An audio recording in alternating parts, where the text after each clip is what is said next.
Oh dear. Dear, dear, dear, dear, dear. What to do? Hello. Hello, friends. How are you? How is everyone? Deep breaths, Matthew. That is exactly right. Hello, Rebecca. I literally just took deep breaths as I was getting ready to come on because, folks, I don't know how you all are feeling this week. I am not feeling well, right? And I know that I say this a lot. Hi, Daryl. I say this a lot when I tune in because to think about what to talk about for Woke Wednesday every week is, which crisis do we discuss? Do we go to Ukraine? Do we talk about the anti-LGBTQ laws? Do we go to Texas and Florida? Do we go to NATO? Do we go to the mainstream news coverage of the Ukraine as if, it is the only place that is having a refugee crisis? Do we elevate the feelings, right? And expand our empathy, but only for white refugees, right? Right now, right before I came on, I was on Instagram going through, folks' pages, and there is a Palestinian activist that I follow. And he had posted up something that I thought was just so amazing, right? Which is that he had a picture of a Molotov cocktail, one wrapped in the Ukraine flag and one wrapped in the Palestinian flag. A Palestinian child who used the Molotov cocktail was, I believe, either incarcerated or was killed, right? But in the Ukraine, we're celebrating the use of a Molotov cocktail as activism, right? As a resistance. And I'm just curious as to why it is okay for only certain groups of people to act out their resistance while other people, right, namely those with melanin in their skin, somehow just have to take it, right? Just have to take their treatment, their abuse, their oppression, and that be the norm. We talk about what is happening in the Ukraine and it's playing out in real time. We have not seen a war in this way play out in real time on social media, on all of our computer screens, on cable news. No, we've never seen anything like this before. And so now that we're watching it and we realize that this isn't a fucking video game, that this is actual people's lives, I look at it and I have the deepest empathy, but also fear, because I believe that what is happening in the Ukraine is foreshadowing for what will happen in the United States in a handful of months. Now, let me explain what I mean by that. Because when I wrote about it, folks were like, we're not going to have any foreign invasions happen in our country. And I'm like, I'm not talking about foreign invasions, right? When I say that the Ukraine, what is happening in the Ukraine is foreshadowing for the United States, I'm not talking about some foreign entity coming in and fucking up the United States. I'm talking about our own fucking citizens who we have yet to hold to account for trying to fuck up our democracy. We are so busy running around the world, being the world's, savior. It's like America has the entirety of the white savior conflict is mixed up in America, right? Like we go around the world and we're like, oh, let us help you. Let us teach you our ways of democracy. And yet we have over 400 voter suppression laws on the books, right? Like we just told women and people with uteruses that guess what? You no longer have bodily autonomy. While you have places like Mexico that are passing thoughtful abortion laws across a very religious, very Catholic country, you have folks in America rolling back those same protections, right? Like we're going around and we have the audacity to talk about who's not able to vote, right, in Saudi Arabia, in Iran, and yet you're not paying attention to the millions of Americans that are being disenfranchised right in front of you. We had a State of the Union where half of the State of the Union was talking about the state of global democracy, and yet you were standing in a chamber where the people in that room were barricaded in there, hiding under fucking desks, but you're still calling Mitch McConnell and Kevin McCarthy your friend, and they tried to decertify your fucking election. So I'm just, I'm at a point, and I tweeted this earlier today, where I'm like, I feel like I'm having an outer body experience, right? Where you are watching as American analysts, right, broadcasters and folks get on television to talk about the importance of democracy and the importance of this moment between Ukraine and Russia without uttering at all the fucking very clear parallels as to what is happening in this fucking country. So I'm like beside myself. I'm like, do I feel insane. And I know that I say that often because I do.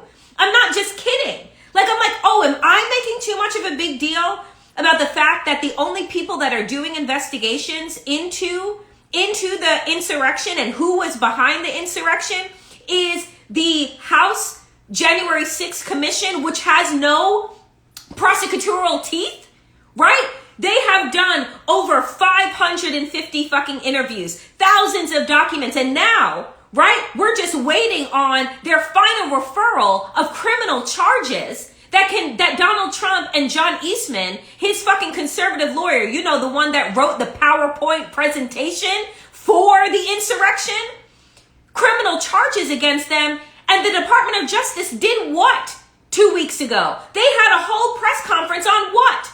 Russian oligarchs, not the American ones.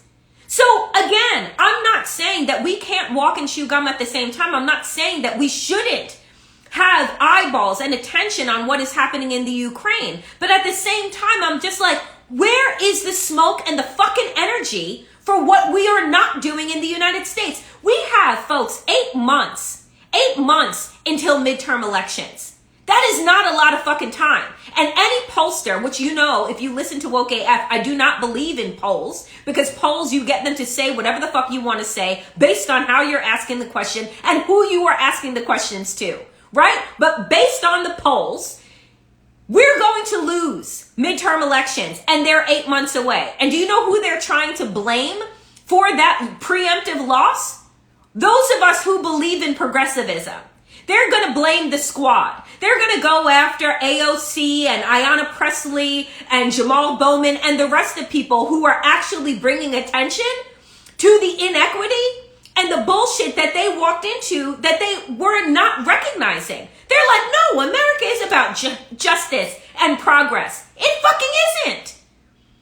Right? Like, we had a State of the Union, and not one time did Joe Biden talk about voter suppression. But you want to talk about the fucking bipartisan infrastructure bill, only half of which you got passed, and the other part you say, oh, we'll come back for?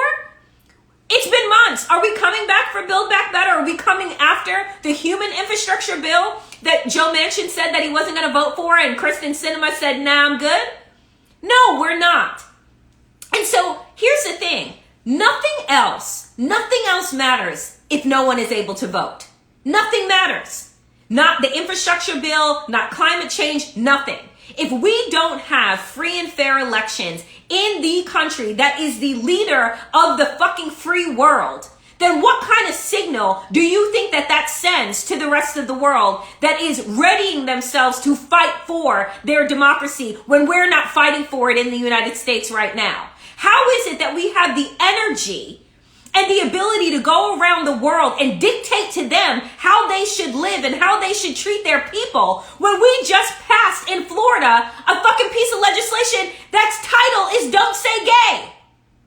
How does that make sense? How do you get to dictate the rules of engagement in other countries and you don't have a handle on your fucking own? Let me tell you something. If I lived in any other part of the world, and I'm certain because we don't cover it in mainstream white media, right? We don't cover what folks actually think about the United States, right? We don't cover actually the harm that we have done, right? We want to say that right now, what Putin is doing in the Ukraine is a war crime, right? Because he had no reason to invade. Newsflash, folks, we did the fucking same thing in Iraq. Weapons of mass destruction that didn't fucking exist. It was a lie. Created by the Bush administration, doctored up by fucking Cheney. And guess what? No war crimes, no prosecution, just like his daddy did in Iran with the Iran-Contra. I mean, folks, the United States does not have the moral cojones to go around the world and talk about who's a war criminal, who's democratic, and who is not. Because let me tell you something. The skeletons that are in America's closet are fucking many, and they are fucking deep. Right? But they don't teach you that. And this is part of the push to whitewash our children's public school curriculum so that they never know anything. Right? So again, we are talking about how the people of Russia are being fed propaganda, right, through Russian television coming out of the Kremlin. How honestly, they have no idea why Russia is in the Ukraine. They're being told that it's because the Ukraine is filled with Nazis. And so Russia is going to liberate the Ukrainian people. That's what they are actually being told and fed, right? And they believe that. Why? Because there's no counter narrative. Because the counter narrative has been shut down. That is exactly what Republicans want to do in the United States. It's what they are doing. We don't even have critical race theory. It's something that is taught as an elective in law schools. But they want to make sure that our children stay dumb, undereducated, brainwashed on the American project to believe that we are the biggest and the greatest, right? To believe that their white ancestors are the reason, right, for the industrialization of this nation. Because God forbid we tell the fucking truth.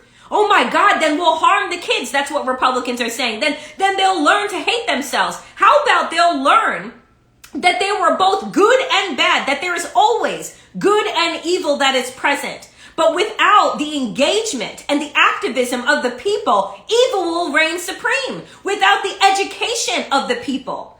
I have always talked about the importance of an educated citizenry. Right? What does that mean? People that understand their rights, people that understand the Constitution, people that understand the foundings of this country and how it is very much applicable to where we are now. We don't have a racial wealth gap because it started, 10, 15, 20 years ago. We have a racial wealth gap because of denied investment and into black communities. And the fact that this country, white people would rather burn our shit down, right, than have any type of investment. They tell you, oh, we didn't want integration, but when we were living separate and doing well, they came into our communities and fucking torched them. I was on a radio show just recently in Chicago last weekend, right? I was on a radio show and somebody said to me, well, Danielle, you're talking about Rosewood and Tulsa, and that happened 100 years ago in terms of white people coming in and torching black communities. And I said, no. What are you talking about 100 years ago? We just learned several months ago about how they carpet bombed a fucking building in Philadelphia in 1986 with lying about what terrorism that was taking place there. And it was black organizers. Folks, that happened in the fucking 80s. Okay? Like we were sitting around watching colored television and wearing bad neon clothing.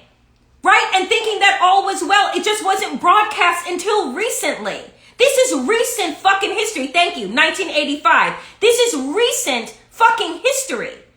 But see, if you don't understand how these things have developed in the United States, if you don't understand the history behind it, then you can't make the parallel to where we are right now. So then it just looks like you can say, oh, these black and brown folks, all they do is complain about what it is that they don't have. And it's like, well, my grandfather worked really hard and pulled himself up from his bootstraps. And it's like, how did he pull himself up? Oh, you mean because he was able to walk into the bank and get a fucking loan? Right? Do you mean that then he was able to get a loan not only to open a business, but to buy a home? And then he was able, after he opened that business, for that business to stay in the family and be able to pass it down, as well as to be able to pass down wealth, right? Through home ownership? Right? Like, these are the things that have helped white people build wealth in this country. They didn't pull themselves up from the bootstraps. They were the biggest recipients of fucking welfare. Right? Of government intervention, of GI bills, right? And Levittown and all of these things that black and brown people were purposefully denied. So if you don't understand your history here, if you don't get it, then what's happening in current day America, you're like, oh, this just happened recently. It fucking didn't, folks. Like, we've been building towards this moment. And you know, this is the other thing that is being asked of people right now. Well, Danielle, you know, why are you continuing to talk about the racism that is happening with African immigrants in the Ukraine, whereas they are fleeing alongside their white counterparts to get out of harm's way and go to Poland and Romania and all of these other bordering nations to the Ukraine? Danielle, we're dealing with World War III. Racism can take a back seat. Bitch, miss me with it. Tell me when there is a right time to talk about global anti-blackness. Tell me when the right time is for us to talk about racism and injustice and the fact that black faces and black bodies are safe nowhere. Not in this fucking country and not around the globe. When is there a good time, right, to talk about these stories as well? That on top of having to deal with, right, war, threats, scarcity, all of these, that on top of that, you're dealing with racism as well, that there is time in the midst of war to make sure that you are discriminating against people. Like, there's not an opportunity to do that. It's the same. I said to them, so when is the right time to talk about gun reform? If it's not after a mass shooting, if it's not after a school shooting, so then tell me when we should talk about it. There is never a right time to have conversations about wrongdoing. But we get into this fucking back and forth bullshit about, oh, well, we can only talk about the Ukrainian people and their suffering and the fact that there are 2 million refugees, but we can't talk about the 2.5 million refugees that are in Syria, right? But we can't talk about the hundreds of thousands of refugees that are in Ethiopia, right? That are fleeing genocide. Like, we can't do both of those things at the same. And all I'm saying is, let's just call out the hypocrisy. Let's just say who is worthy of empathy and who isn't. Who is worthy of your news coverage and who is not. Let's just tell the truth, right? Of course we can't cover every single bit of injustice because there is so many and there's just not enough hours in the day. But let's be honest about the coverage that you are actually seeing. The coverage of why there are flags of the Ukraine all around that people are putting out in their homes and in their communities to show their solidarity. Ask yourself why you can have solidarity with whiteness, but you can't have solidarity with people who don't look like you.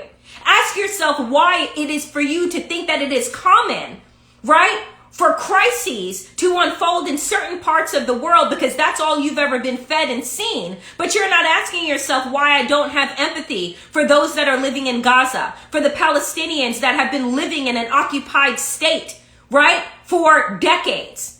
That we fund their oppression with our fucking tax dollars. But if I have that conversation, then somehow that makes me an anti-Semite because I'm telling you what is actually happening there, right? You can also talk about the plight of Jewish people and anti-Semitism and also talk about the fact that sometimes, in some instances, those that were abused become the abuser. You can have that fucking real conversation too. And so here are the things that we allow, right, our governments and our media to dictate to us that are just lies, right? And so here is the biggest lie right now, which is that if you are living currently in the United States in a blue state, that somehow you are safe. And I want folks to understand this, and this is why it is so important for us to be paying attention to what is happening in these red states. Not so that you can wipe off the sweat from your brow and say, oh, thank God I don't live there. Or not like you can say some elite and privileged shit, which is like, oh, those people should fucking move. Because I would love to know how easy it would be for you to pick up and move your entire life from where and what you know so that you can get out of harm's way, as opposed to investigating, right, and holding those accountable for putting people in harm's way. The reality is that Florida and Texas are the petri dish of evil right now. And what is happening in these states will in fact happen in every single state in this country. And you will say to me, how, Danielle? We have states' rights. Well, I want to rewind to the Trump administration real quick. Because if you remember, when the blue states, right, those that are highly populated with big urban centers were hit first with COVID, right, that Donald Trump did not want to and was not going to give federal aid. As a matter of fact, Mitch McConnell said that this is a blue state virus and red states shouldn't have to bail you out. And if you remember, it was former New York Governor Andrew Cuomo who was just like, wait a minute, where do you fucking think that you get your resources and money from? Because your state's broke as fuck, Kentucky, right? You utilize what it is that the rest of us do in these highly populous blue states, the funds and taxes that we pay out that go to fund your fucking existence. So miss me with it, but understand that with the wrong person in the White House, the funding that is given out to blue states, right, for a whole variety of things will go away. Because they will say, you know what?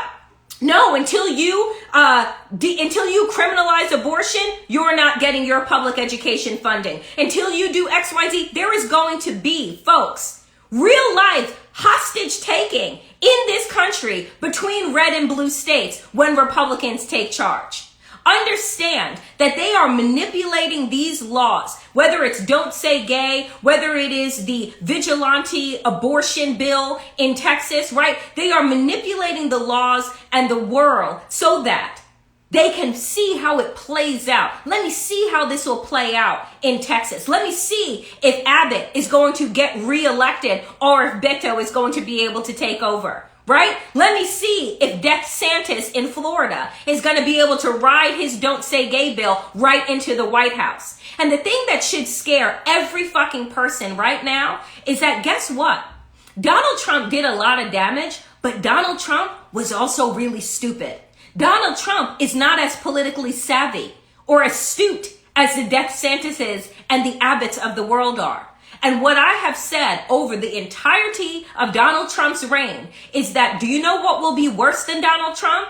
Is the MAGA faction that actually understands how fucking government works, right? And knows how to manipulate it to the best of their ability. We saw it, right, when Mitch McConnell had the gavel in the Senate. I keep saying, how is it that Mitch McConnell had so much power, but Chuck Schumer, now who is a Democratic leader, all of a sudden doesn't? How is it that Mitch McConnell was able to hold up a Supreme Court seat, but Chuck Schumer doesn't have the strategy and the ability to put pressure on his own caucus in order to get voting rights and other things done? You cannot continue to blame, right, Republicans right now for all the fuckery that they're doing. Because guess what? We've known who they are. We've known for the last 4 fucking decades. Democrats lose in November. It's not going to just be because of Republicans. It's going to be because of their ineptitude and their fucking inaction. That's what it's going to be. It is going to be about their messaging. A party that hasn't had a fucking platform for the American people since 2016, and you can't figure out how to message? The party that was fucking responsible for the insurrection and Americans shitting in the halls of our democracy? The people who funded it? The fact that Clarence Thomas's fucking wife, Ginny, was one of the donors behind the insurrection, and you can't fucking pull up an investigation into that fucking person and their finances? Folks, there is so much that Democrats could be doing right now. And I understand what a 50-50 split in the fucking Senate is, right? I also worked on the Hill, was a lobbyist, did all of those things. But there is a part of fucking messaging and campaigns that don't have anything to do with passing bills. It has everything to do with riling up your people, riling up your fucking base. But here's the thing. Here's the kicker. Here's what we know to be true.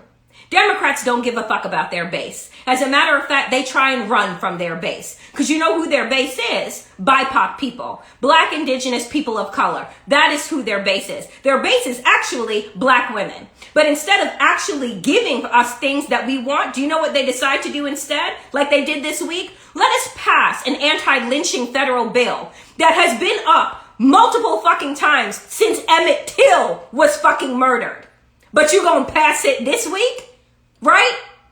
You gonna pass it this week? You gonna trot out your black vice president to stand along the Supreme Court nominee of Judge Brown Jackson, right? To say, look at all of the pageantry that we're doing. Look at all the things that we're offering to you. Well, we gave you Juneteenth. We gave you an anti-lynching bill that should have been passed, 5 decades ago. Folks, that's not what justice looks like, right? That's what placating looks like. And I want us to be clear about it. So we want to be clapping and jumping up and down like they were at the State of the Union. And I'm like, bitch, what are you clapping for? You don't work. Right? If we put up numbers at our job the way that Democrats put up numbers in Congress, do you think that you would still be employed? I don't think so. I don't think that you would even be able to put down this job on your fucking resume, because the folks that are interviewing you would say, show me what your results are. What's your KPI? Right? What would Democrats offer in an interview right now to say, what have they offered to the American people? We're not Donald Trump, and you think that that is enough? No, it is not enough to be anti-something. You actually have to be pro-something. It's not enough to say, oh my God, we need more power, but then when you are given power, you don't know what to do with it. It is not enough to get on television to talk tough to a foreign dictator, but not the ones that are sitting in your fucking face in the chamber, right? Do we not understand right now that Democrats look weak and sound fucking weak? And I don't like to be affiliated with weakness. And this is where we are. This is what I have.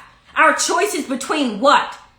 The MAGA faction or the Biden faction? The one that still thinks that these motherfuckers are his friends? Right? The one that is still telling us, oh, there are things that we can work together on. Like what exactly? What is the thing that we can work together on? Because if it's not about securing our democracy, then I don't know what we're working on. If I'm still having to convince you that climate change is a thing, meanwhile, it was 70 fucking degrees on Monday here and in New York, and on Wednesday, it's fucking snowing. That shit ain't normal, right? Like, it's not. But the thing is that if we don't show a sense of urgency, if these things are not talked about, then we start to think to ourselves that this is actually normal. It's not. None of this is. You know, I will say this, and I'm going to go over a little bit in time, because I can today. I will say this, that Joe Biden was not my first choice for president of the United States in 2020. He was not my second choice. He was not my third choice. He was not my fourth choice. He was my fifth choice, right? But when America decided that, oh, they needed another white old man, right, to combat another white old man, I said, okay, because if my choice is between him and the devil, I guess I'm going to go with Biden. But I was hopeful that when Biden had put out his, if you remember, his campaign, his announcement for his candidacy was all about the insurrection. It was all about the soul of America. And since he has become president of the United States, it took him an entire fucking year post the insurrection that happened just a week before his inauguration to even mention it. Right? To even mention it. Then when given the opportunity to appoint an attorney general with actual teeth, someone who wasn't some milquetoast motherfucker that was more concerned with institutionalism, preserving institution, than he is in pursuing justice, that should have signaled to me exactly where we were being set up to do. Same old, same old. Old boss, same as the new boss. And I gotta tell you, I'm fucking tired of it. And so folks will tell me, Danielle, as a Democrat, you need to fall in line. As somebody that has a platform, you need to fall in line. And I will say what I said for tomorrow's show, right? That I just taped right before. I refuse to fall in line with fuckery. I refuse to fall in line and be marched off of a fucking cliff, right? That is what I refuse to do. I am not going to sit around and say, oh, we need to support our president. No, I'm going to say that we need to challenge our president to step up to the urgency of this fucking moment. We need to challenge our president to set off the alarms for the American people, the opportunity that he missed to do at the State of the Union, which is to say, dear America, dear citizens of this great nation, we are facing both a crisis abroad and at home. Democracy is under threat, both abroad and at home. It is the duty and my responsibility as President of the United States to ensure the safety of our allies as well as our country. And I will do that. How will I do that? By securing our voting rights. Because until Congress can get its act together, I right now am declaring by executive order, right, a stoppage of the changes to voting rights that are happening across this country, right? These states that had to do pre-clearance, meaning that in order for them to change their voting rights laws, they needed to get clearance from the federal government to do so. The Supreme Court in 2010 got that. They got it. And as soon as they did, those racist ass states all released a barrage of anti-democratic bills. And what are anti-democratic bills? Bills that stop you from being able to vote, or for representatives to be able to handpick who their voters are. If I were Joe Biden, I would have stood before the American people and said, I see the threat and I'm going to do something about it. And whether or not I have a 51-49 split in the Senate, I'm going to do what the American people need to be done, and we will worry about the ramifications of that down the line. He doesn't do that. They don't do that. They keep wanting to clap and applaud at their inadequacy. They keep wanting to clap and applaud and give us fucking pageantry. I don't want pageantry. I want policy. That's what the American people deserve. And I'm waiting around and wondering if we're going to get that. And let me just say this in closing. 8 months. We have 8 months. If the Department of Justice does not act on the recommendations of the House January 6th Commission, right? If they fall to the threats that Republicans are making right now for retaliation, understand nothing gets done post-November when we lose midterms. They are going to investigate and create Benghazi-type hearings for the Biden administration. They will just pull them out of thin air. It won't even matter if it's the truth. It won't matter anything. They will gum up the works at the Department of Justice. They will haul in Merrick Garland every fucking week for 11-hour hearings. We have 8 months. We are running out of time. So the thing that you can do, get on the phone to your elected officials. Get on the phone and ask them, what the fuck are you doing? Right? Ensure that if you are living in these red states, in Texas, in Florida, as midterms are getting ready to come up, make sure that your names are still on the voter rolls. Because there are too many people that were voting in primaries that found out, guess what? On election day, that their names were removed. Do not wait until the day of the election to find out whether or not your name is there. And the last thing I will say, if you have the resources to be able to invest in the NAACP LDF, in the Trans Law Center, right, in these places that are actually actively fighting against bigotry in the courts, right, and through activism, do so, and do so at a local level. That is it for me today, friends, on this Woke Wednesday. If you want to hear more of me and support Woke AF, support independent Black queer voices like mine, do sign up at patreon.com/wokeaf. It is $5 a month and you get 5 one-hour shows 5 days a week. Until next week, follow me. I am now on the Talk, friends. I'm now on the TikToks.